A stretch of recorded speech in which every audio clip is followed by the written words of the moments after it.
Good morning. Welcome to the Unitarian Church of Los Alamos. I'm the Reverend John Cullinan, your minister here.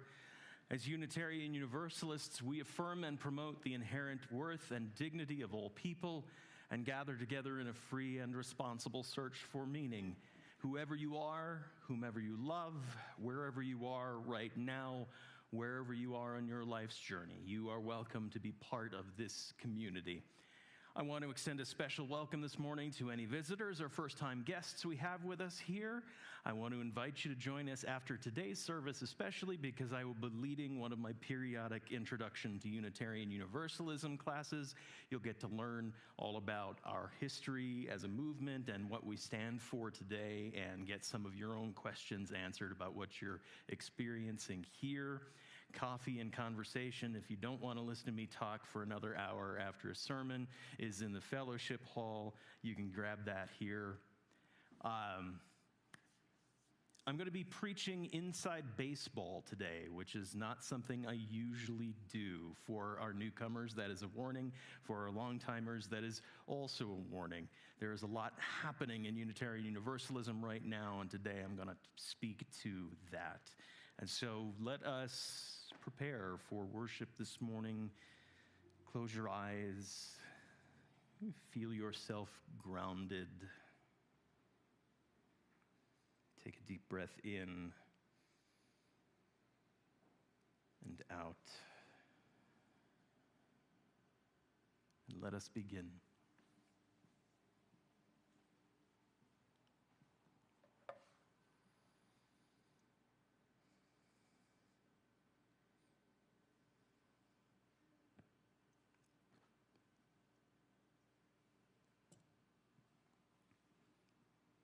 Bring who you are as you enter our church this morning. Bring your best self and your struggling self. Bring your mistakes and your triumphs. Bring your shortcomings and your recommitment to good. Bring yourself here and open your heart to beauty, to truth, to the door that is open to the presence of God. Here in this church, we are trying to walk together on the peaceable way, trying to hammer out division and hatred and all that separates one from another. We try, and we will fall short, but held in love, we try again. We come together this morning as a church to bow our heads in prayer, to raise our voices in song, to remember our promises and vow to live by them once again. Come, let us worship together on this beautiful morning. Would you all please rise in body and spirit and join us in our opening hymn, number 298.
please remain standing and join in our affirmation.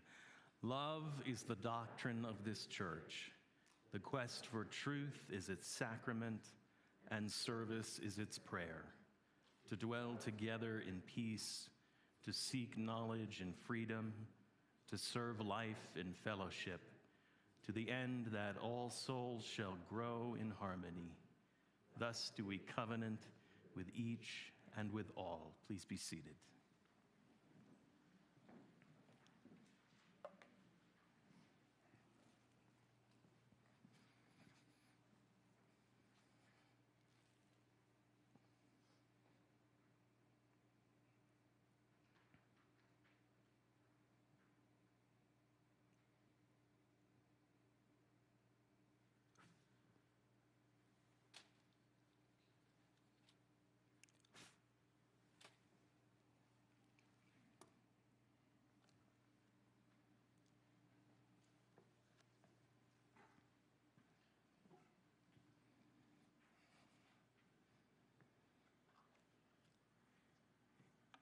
Candles are lit this morning with love to Rosemarie, Susan Gisler's mother, on her 96th birthday,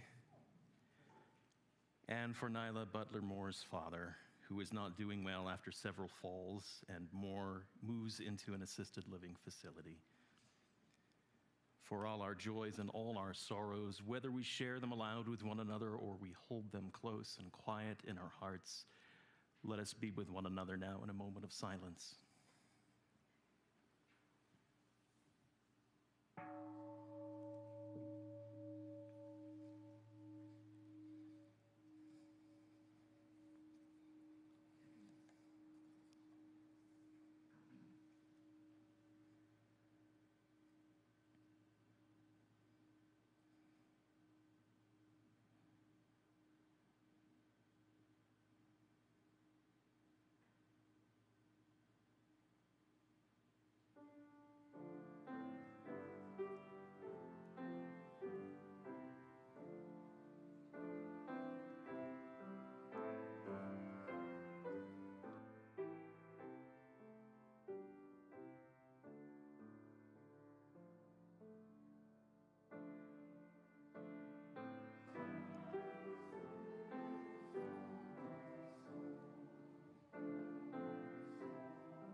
Eternal and beloved, gracious source of all life and all love, we come together this morning grateful for this time out of time which we have set apart so that we might become more fully present to ourselves, to each other, and to that which we call holy. May our joys be celebrated together, our wounds be healed together, our hearts be opened together. Spirit of life and love, light within and without, mystery from which we have all emerged, within which we live and die, be with us now as we allow ourselves to drop into the silence and stillness at the center of our being. As people of faith, we seek to live in a spirit of love, a spirit of community, justice, and peace. And yet in so many corners of the world, both far and near, we see divisiveness and hate. If we look deep within ourselves, perhaps we will even find those shadow energies there too. We struggle to respond to the outer world and our inner dramas in ways that manifest love. At times, we may fear that love will not be strong enough.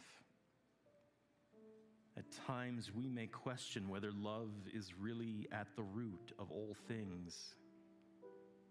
In this world with so much struggle and suffering and discord, we may struggle to hold on to our faith in love, knowing that if all things come from the one source we proclaim, that source must somehow hold hate as well as love, violence as well as peace, evil as well as good.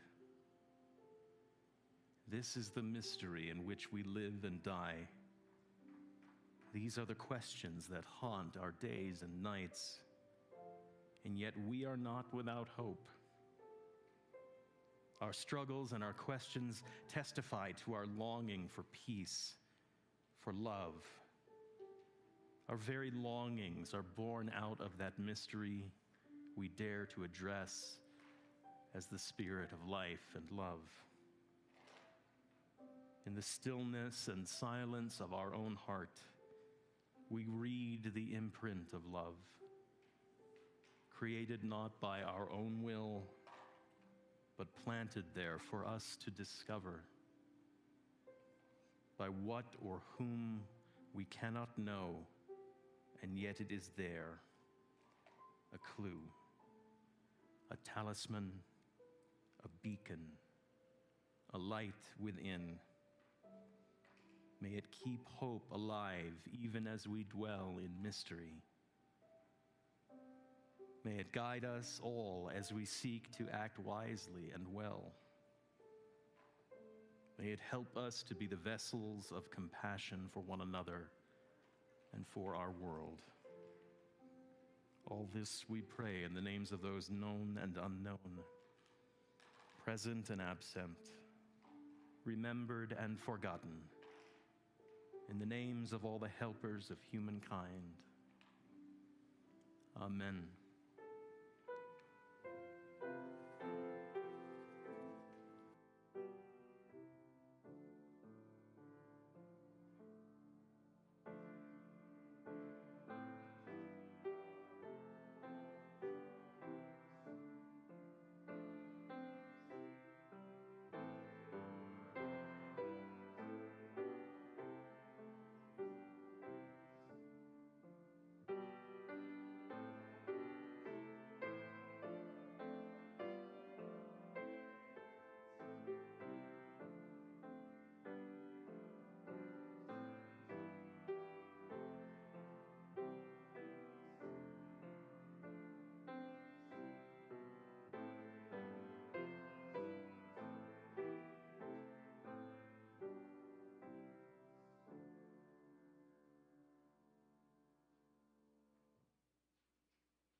So I'm a storyteller at heart, and today I want to talk a little bit about storytelling and the wisdom that is ingrained in the stories that we tell from generation to generation, and the ways we transmit that wisdom across all of that time.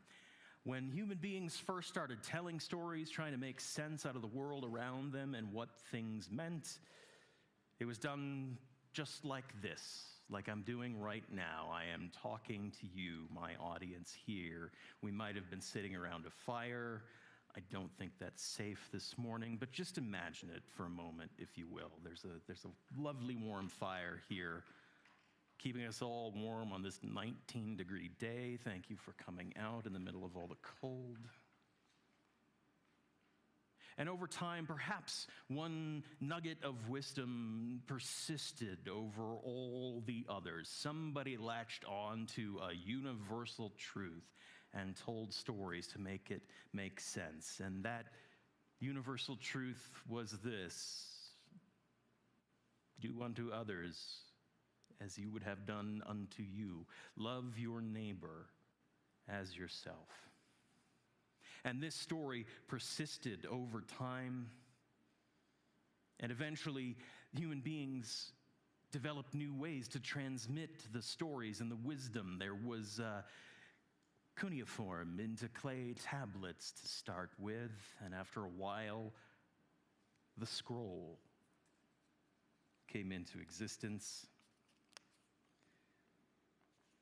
And the scroll would still transmit the same story over time. Love your neighbor as yourself.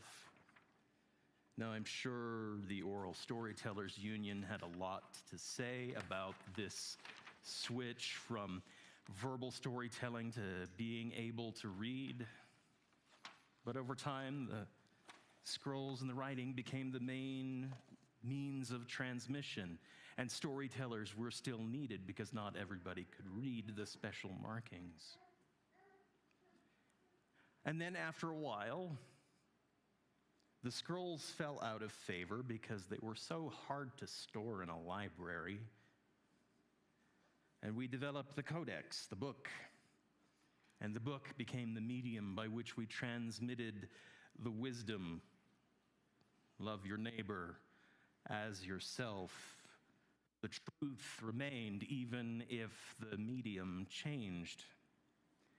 And books remained with us for a long time, transmitting that wisdom over and over again. Love your neighbor as yourself. New stories were told to transmit that wisdom over and over again. The truth remained. And now today, I can read that book on my phone. Heck, I could listen to somebody reading that story to me on my phone. We're back to oral transmission all over again. I could watch a video of somebody telling that story over and over again, sitting around my little electronic fireplace. But the truth and the wisdom of the story remains. The medium changes over time. But what is eternal is always eternal. Well, that's our story this morning. I'm going to invite our choir up to sing for us.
In 1841, the Unitarian minister Theodore Parker stood up before the congregation of the 28th Congregational Church in Boston.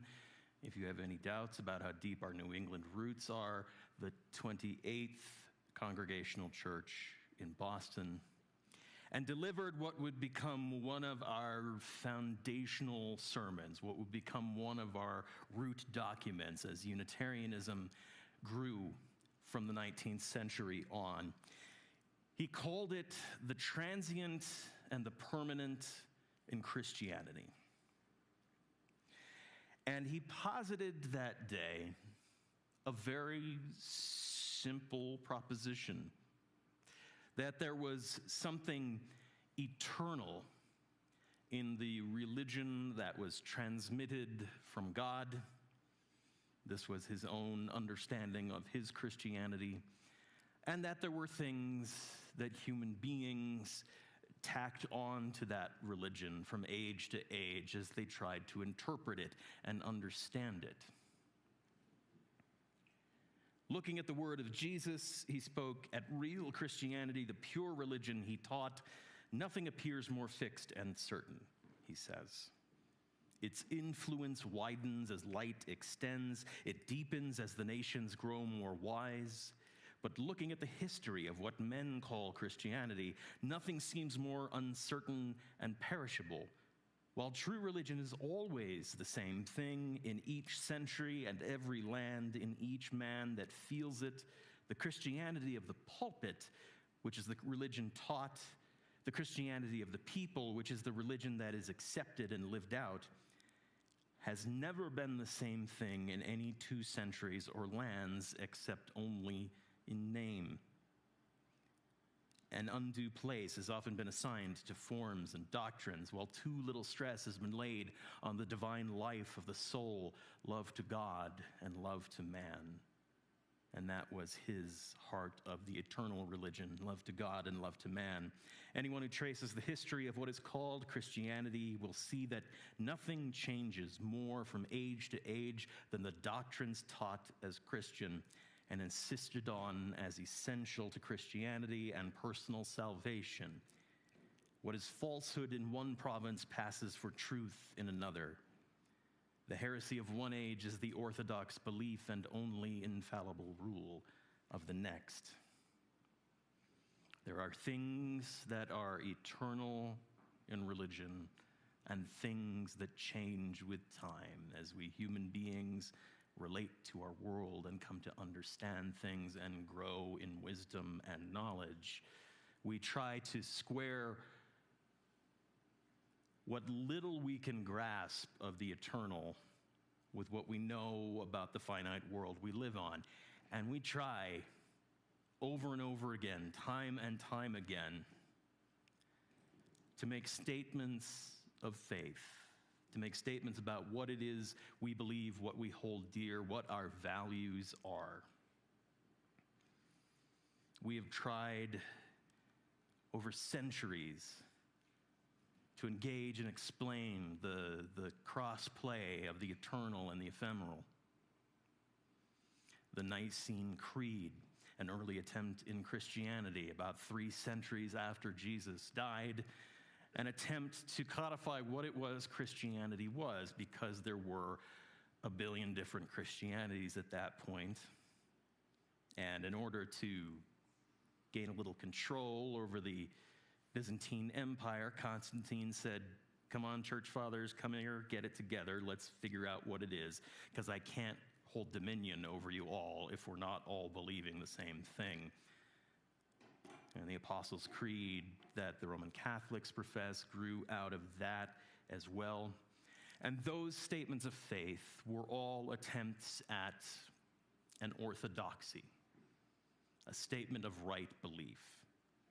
If you are part of this religion, these are the things you must believe. And then came the Unitarians and the Universalists, and after them the Unitarian Universalists, and my God, I don't think orthodox would apply to us in any sense of the word.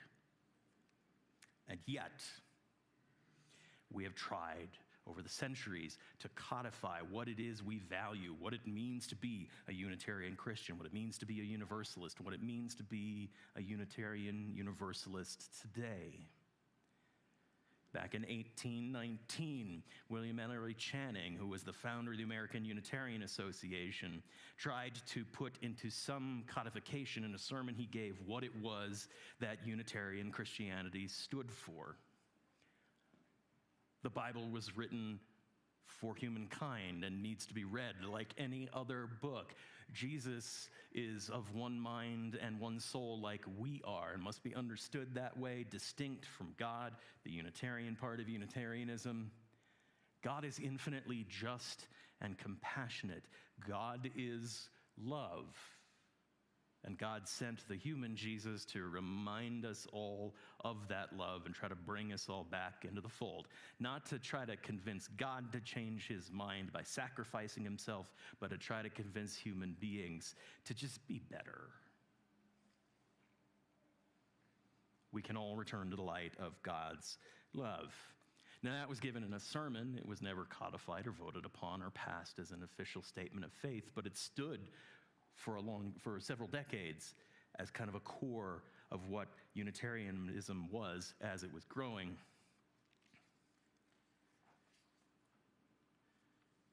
Unitarian minister James Freeman Clark in 1885, in his own sermon on the 5 points of the new theology, tried to codify in much simpler terms what it was that Unitarians valued and professed.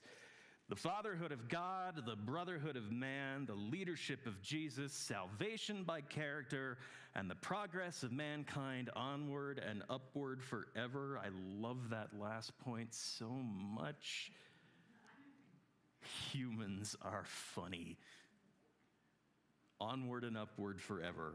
And those 5 points held in the hearts and minds of Unitarians for decades, even though that was never an official statement of Unitarian theology, value, any of that. Churches were kind of responsible individually for figuring out what it was that they stood for. In 1894, the Reverend James Villa Blake was minister at the Church of All Souls in Evanston, Illinois, one of our congregations there. And he penned a little poem-ish thing to be the profession of faith, of value for his congregation. And it went like this: love is the spirit of this church, and service is its law. This is our great covenant, to dwell together in peace, to seek the truth in love, and to help one another. This may be sounding a tad familiar at this point, yes? This was a beloved statement. It still sits in our own hymnal today, and churches have adopted it as their own and adapted it and modified it and set it to music and made art out of it. This is a very much beloved profession of Unitarian values. And it was never official. It was never accepted universally as the Unitarian doctrine of the faith.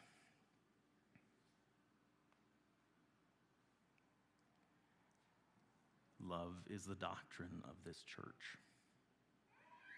We say it every week.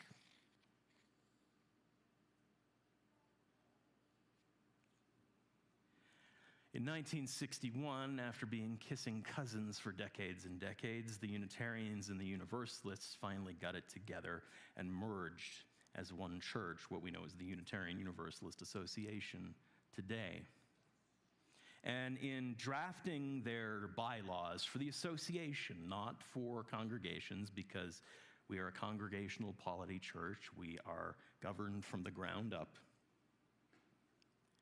they needed to name their purposes as an organization and the things that they stood for. And so in 1961, they passed their whole bylaws, including Article 2, which was the purposes and the principles of the Unitarian Universalist Association, what the organization existed to do and what they stood for. And they proposed 6 principles. In accordance with these corporate purposes, the members of the Unitarian Universalist Association, dedicated to the principles of a free faith, unite in seeking to strengthen one another in a free and disciplined search for truth as the foundation of our religious fellowship, to cherish and spread the universal truths taught by the great prophets and teachers of humanity in every age and tradition, immemorially summarized in the Judeo-Christian heritage as love to God and love to man. There's our Parker. To affirm, defend, and promote the supreme worth of every human personality, the dignity of man, and the use of the democratic method in human relationships. To implement our vision of one world by striving for world community founded on ideals of brotherhood, justice, and peace. To serve the needs of member churches and fellowships, to organize new churches and fellowships, and to extend and strengthen liberal religion, and to encourage cooperation with men of goodwill in every land.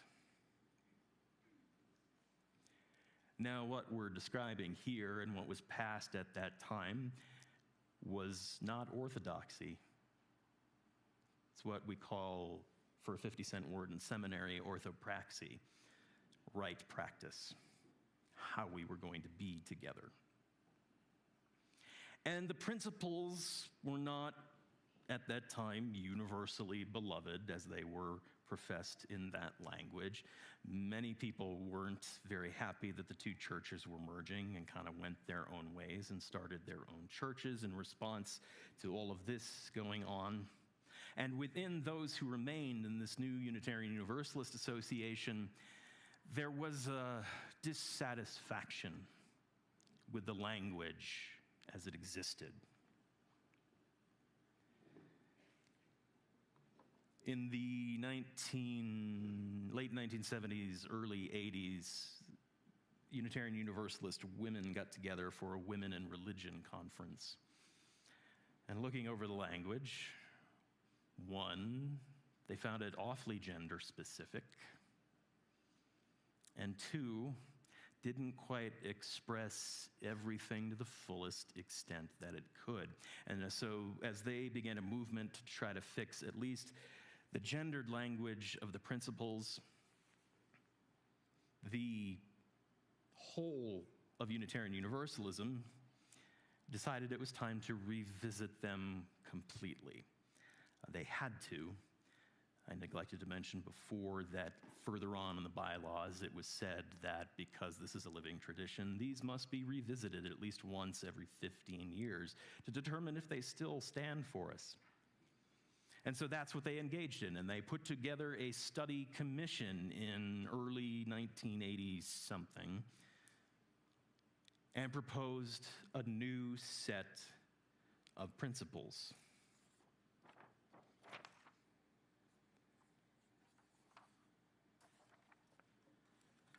And came to be the 7 principles as we know them today: the inherent worth and dignity of all people, justice and equity and compassion in human relationships, and so on and so forth, as they are listed in the fronts of your hymnals.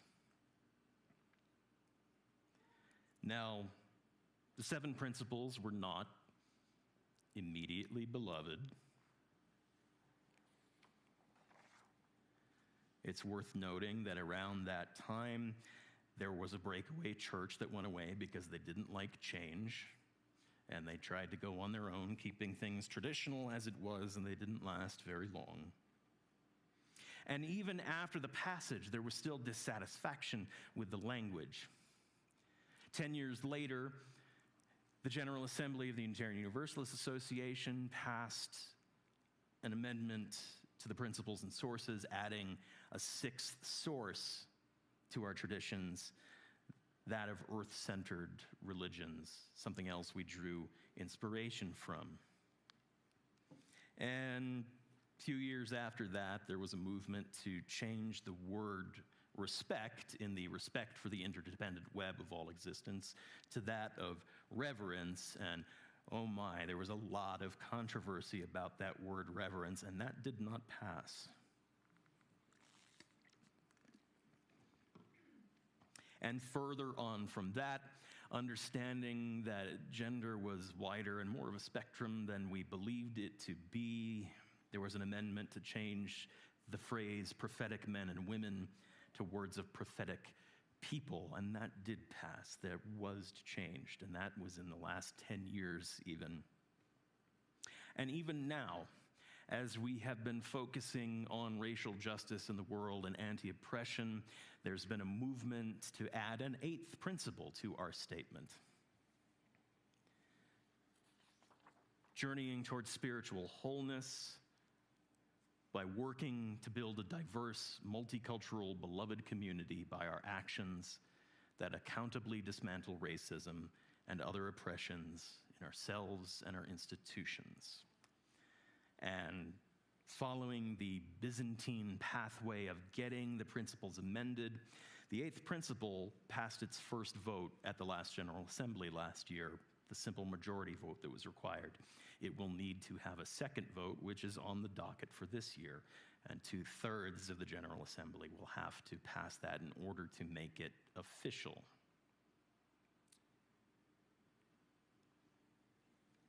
There have been 2 attempts now to try to do a complete revision of our principles, of our value statements. In 2009, there was an entire revision proposed by the UUA's Commission on Appraisal.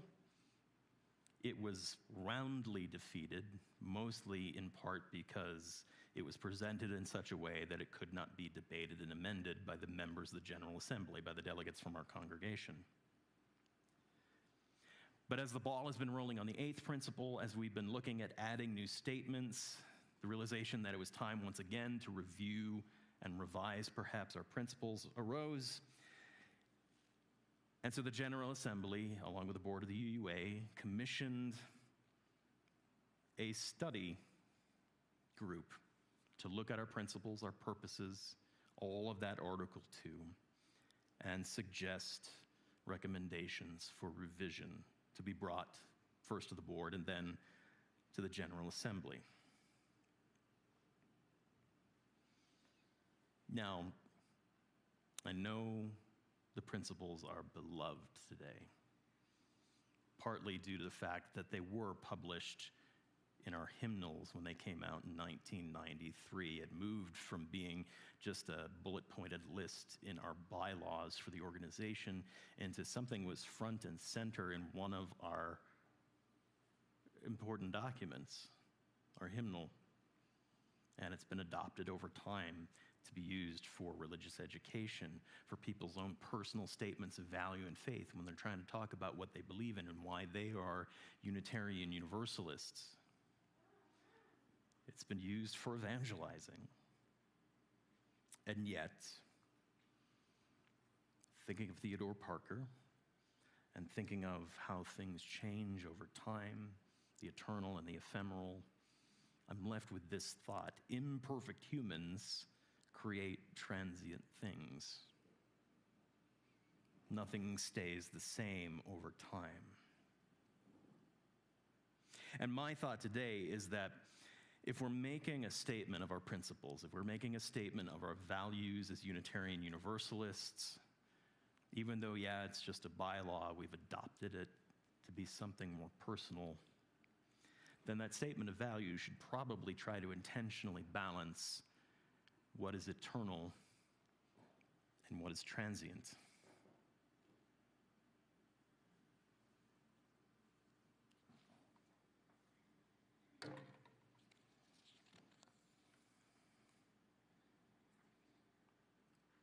But what is eternal?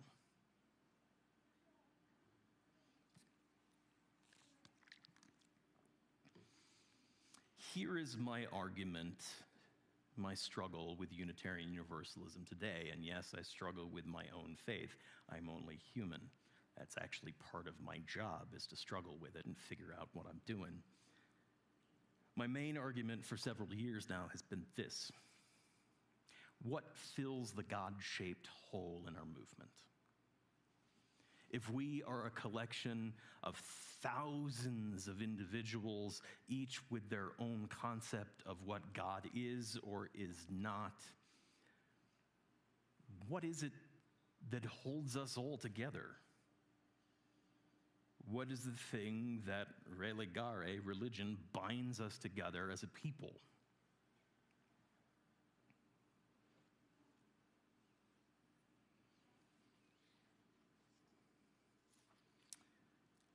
In 1976, a man named Robert Miller did a study of Unitarian Universalist values and faith. He asked people to name a wide range of what it is that was important to them in the practice of their Unitarian Universalist religion. And what he found at that time was 50% of lay people, 55% of clergy, named love as the heart of their faith. And interestingly enough, compared to other religions in the nation, we named love more than any of them as the thing that sat at the center. Love is the spirit of this church. In 2003, as we were fighting alongside LGBT folks for marriage equality in Massachusetts at the time, where we just happened to be headquartered right next door to the Massachusetts State House, our president at the time, the Reverend Bill Singford, said over and over again, speaking on the issue, "We stand on the side of love." Today, we've taken away a bit of the ableist language, and now we just side with love, but we still do. And that phrase became a beacon call. We turned it into a hymn for ourselves. It was on t-shirts, bright yellow t-shirts. Some of you may still have yours. Mine doesn't fit anymore. But you would see them everywhere. Parades and protests around the nation, seas of yellow t-shirts declaring that we stand on the side of love. We side with love, to the point where across the country a sentiment could be heard when we showed up in our yellow, "Oh, thank God, the love people are here." The love people are here. Love is the spirit of this church. Love is the thing that binds us together. But, friends, where is love?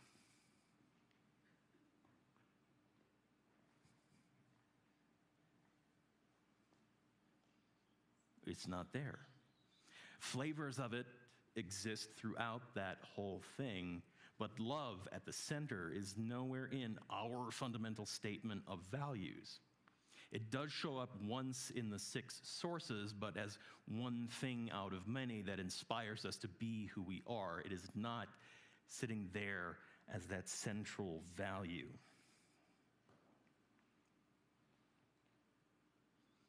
That's one of several reasons why we formed the Article 2 Study Commission to review our principles. Because we understood more and more that love was the heart of what we did, and it needed to be front and center. And so the commission formed in 2020, and they had 3 years to do their study. And they held listening sessions in person and over Zoom. More than 4,000 people participated in those sessions over those years. They had a survey that went out nationwide, and almost 11,000 people responded to it. A lot of people spoke. A lot of people were heard. And they took everything they heard, along with some understandings about what it was that the current principles did for us as a faith movement. Yes, they're articles of a bylaw and they're reasons for how we do things as an association, but it is also a theological statement. It's a social, cultural touchstone for many of us. It's an educational tool. It's a personal statement of values. It's rhetorical in how we talk about why we do, what we lean back on when we make statements, when we take action.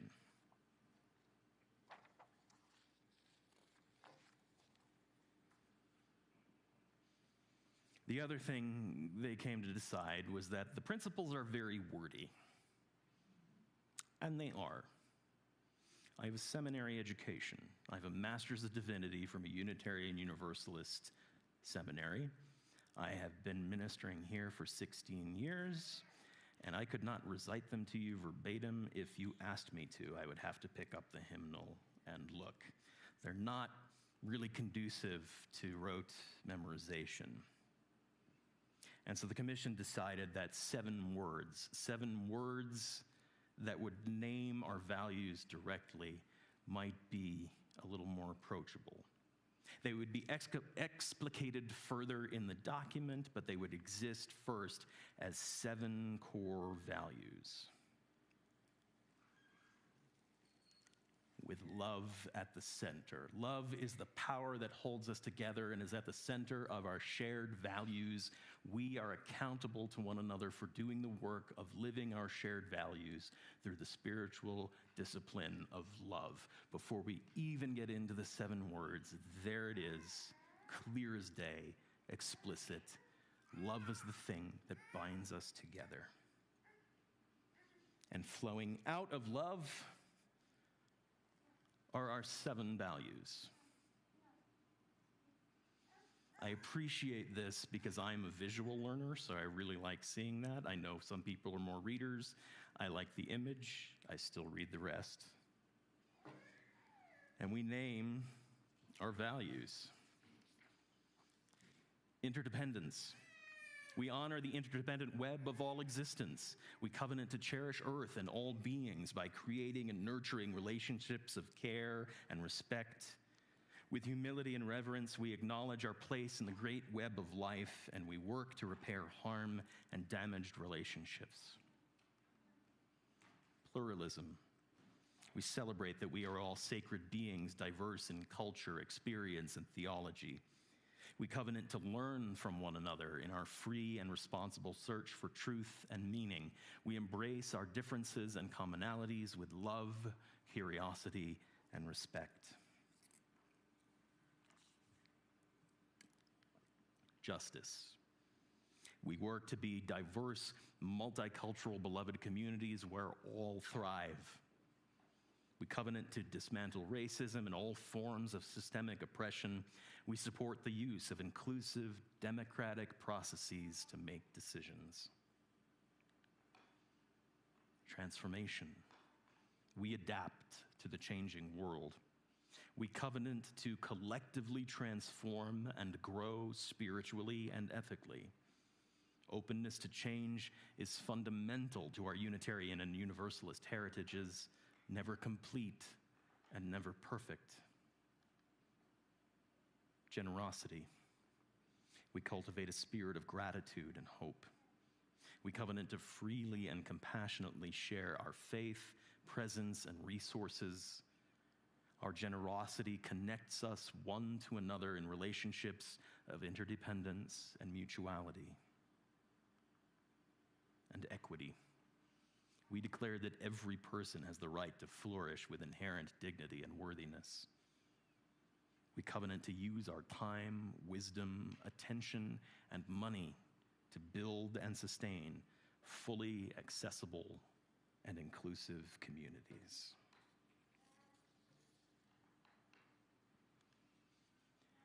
Now you'll note a good deal of the language of our 7 principles is still in there.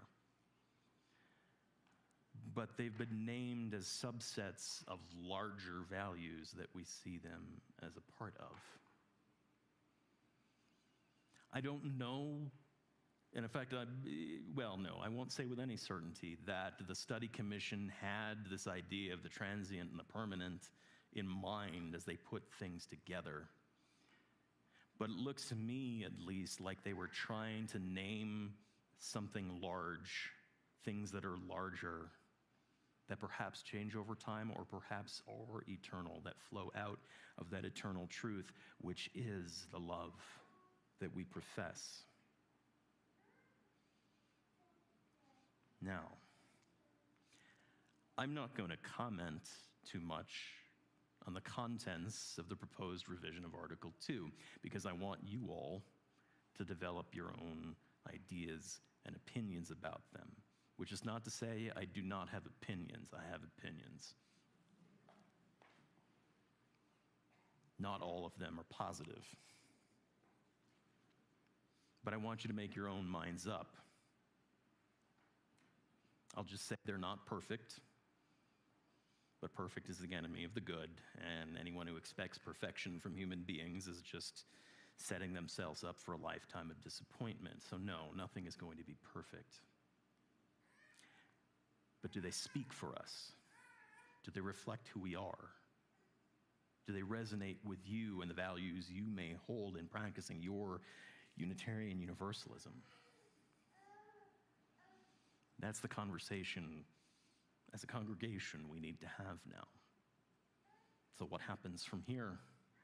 First up, I'm serious about having the discussion. So I want to invite you all to come back next week and join me after the service so we can talk about what we're seeing in here. I'm going to send a bit of guiding questions to you tomorrow to frame how we're thinking about things. But it's time to hear ourselves as a congregation, what we feel, and perhaps decide if, as a congregation, we want to support or not the moving forward of this proposal at the General Assembly. While we're having these discussions, the board is looking over the final report and will make their own amendments to it. Not our board, the board of the UUA.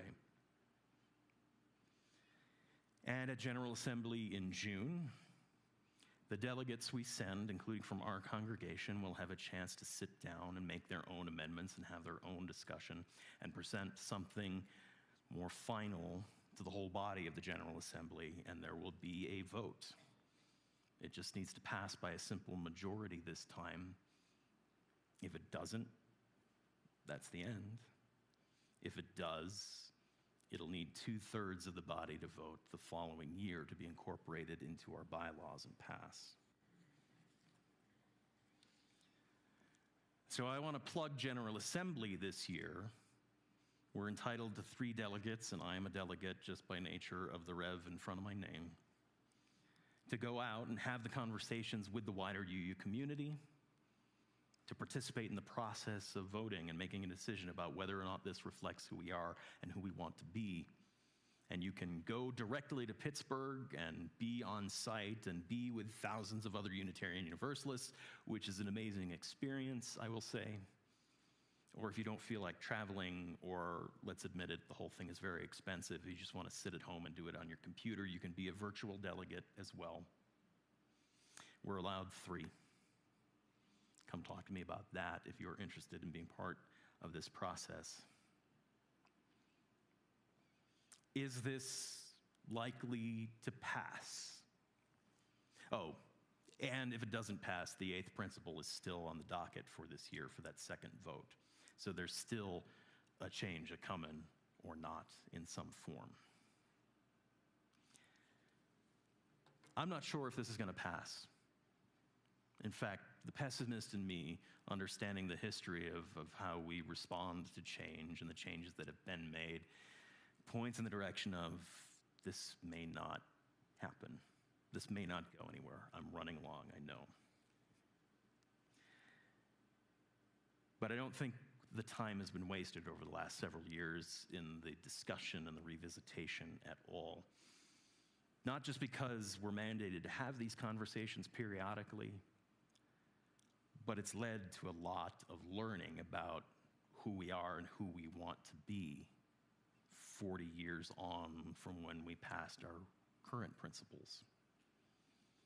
And at the very least, we have named love as the thing that binds us together in this document. And even if the whole proposal fails, I hope that we can hang on to that one statement, that one thing that sits at the center of us all. Because love is the doctrine of this church. It is the thing that binds us together. It is the thing that is eternal. It is the doctrine of this church. May it be so.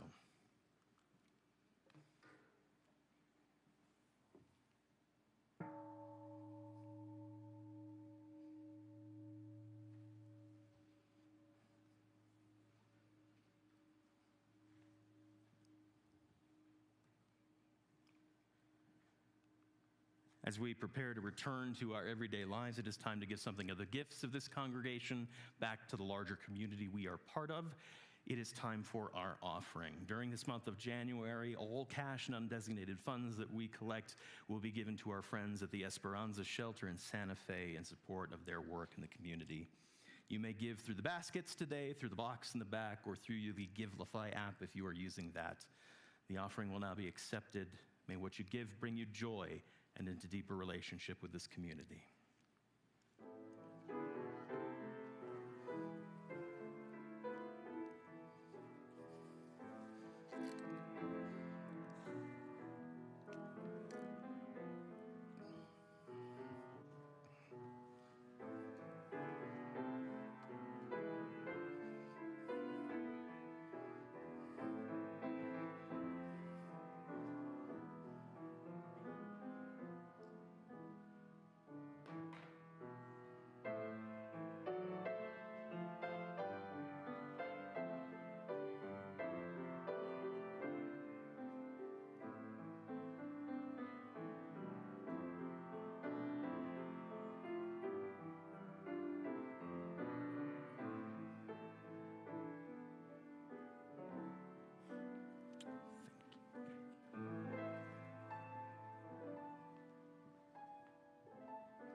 Just a few announcements before we depart. First up, my intro to Unitarian Universalism is happening right here in the sanctuary in a little bit. I need a moment for transition and get all my materials together for that. I will let you know when that is beginning. As well, James Carroll's monthly Bible study will be happening in the fellowship hall. Please join him there for that if you have been. I know it's been very popular and people are enjoying that.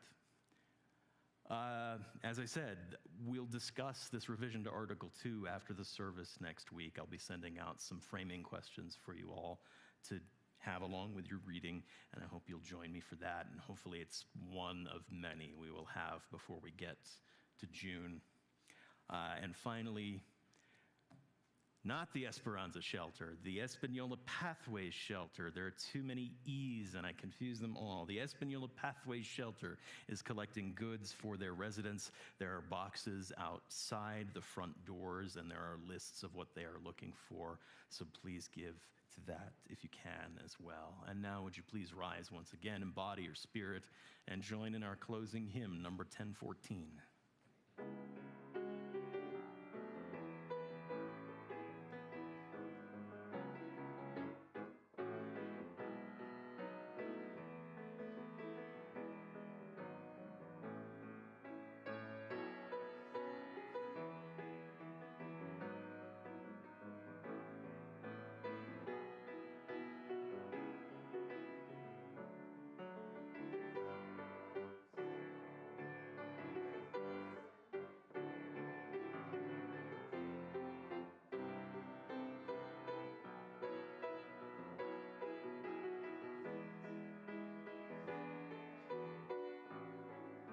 Didn't change the lyric.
Friends, may life bless us and keep us.